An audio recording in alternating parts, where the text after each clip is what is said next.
Bayangkan kamu sedang berada di atas kapal. Di depanmu terbentang dua lautan luas yang saling bertemu, tapi tidak mau menyatu. Air di sebelah kiri tampak berwarna biru tua, pekat dan dalam. Sementara di sebelah kanan berwarna biru muda, jernih dan lebih tenang. Keduanya bertemu, tapi tetap terpisah dengan garis batas yang jelas. Seolah ada dinding tak terlihat yang menjaga mereka agar tak bercampur. Fenomena ini bukan hasil editan, bukan juga ilusi optik. Laut ini benar-benar ada di dunia nyata. Pertemuan dua laut yang menolak bercampur. Salah satu misteri alam yang sampai hari ini masih bikin banyak orang bertanya-tanya. Bagaimana mungkin dua air laut bisa bertemu tapi tidak bersatu? Fenomena luar biasa ini terjadi di beberapa tempat di dunia, namun yang paling terkenal ada di Teluk Alaska, Amerika Serikat. Di sana, Samudra Pasifik bertemu dengan Laut Bering. Jika kamu melihat dari udara, kamu bisa melihat garis batas yang jelas memisahkan dua warna air laut. Satu sisi terlihat gelap kebiruan, satu lagi lebih muda dan sedikit keruh. Fenomena ini pertama kali viral ketika seorang fotografer asal Prancis, Ken Brulan, mengambil foto dari atas kapal riset dan mengunggahnya ke internet.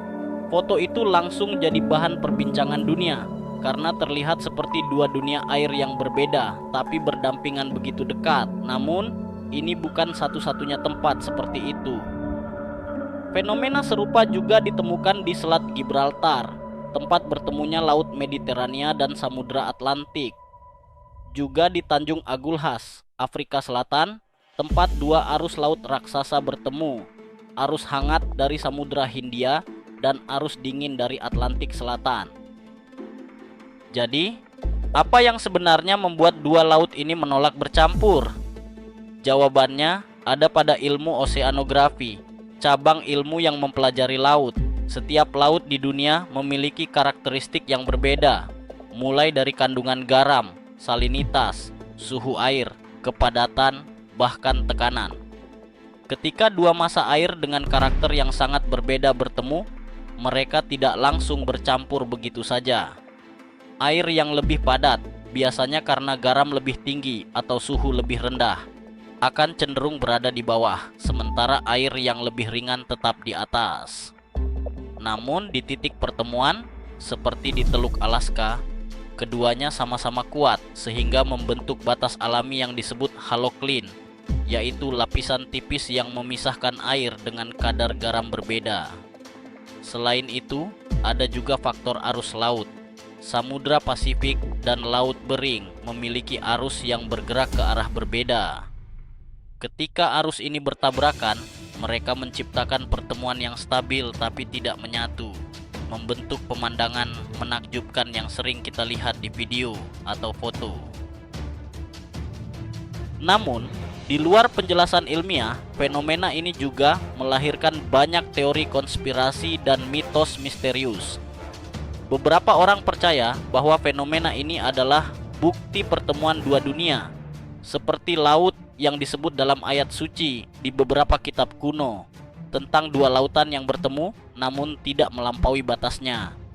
Ada juga yang mengaitkannya dengan teori bahwa di dasar laut terdapat lapisan energi magnetik yang membuat air tak bisa bercampur. Sebagian lagi percaya ini adalah fenomena yang menandakan adanya gerbang dimensi alami karena perbedaan energi di kedua perairan tersebut. Meskipun belum ada bukti nyata soal teori-teori itu, fenomena ini memang terasa misterius, terutama ketika kita melihatnya langsung. Dua warna air yang saling berdampingan tapi tetap mempertahankan batasnya sendiri. Yang menarik, fenomena ini juga memiliki dampak penting bagi ekosistem laut. Di area pertemuan dua laut, nutrisi dari masing-masing sisi bisa bertukar dengan perlahan. Itu membuat daerah ini kaya akan plankton dan ikan, sehingga menjadi tempat favorit bagi hewan laut besar seperti paus dan hiu untuk mencari makan. Jadi, walau menolak bercampur, dua laut ini justru saling bergantung, seolah mereka punya hubungan unik, berbeda tapi saling melengkapi. Fenomena laut yang menolak bercampur ini adalah salah satu contoh keajaiban bumi yang nyata. Ia mengingatkan kita bahwa alam punya cara tersendiri untuk menunjukkan kekuatannya, dan bahwa tidak semua hal di dunia ini bisa kita pahami sepenuhnya hanya dengan logika.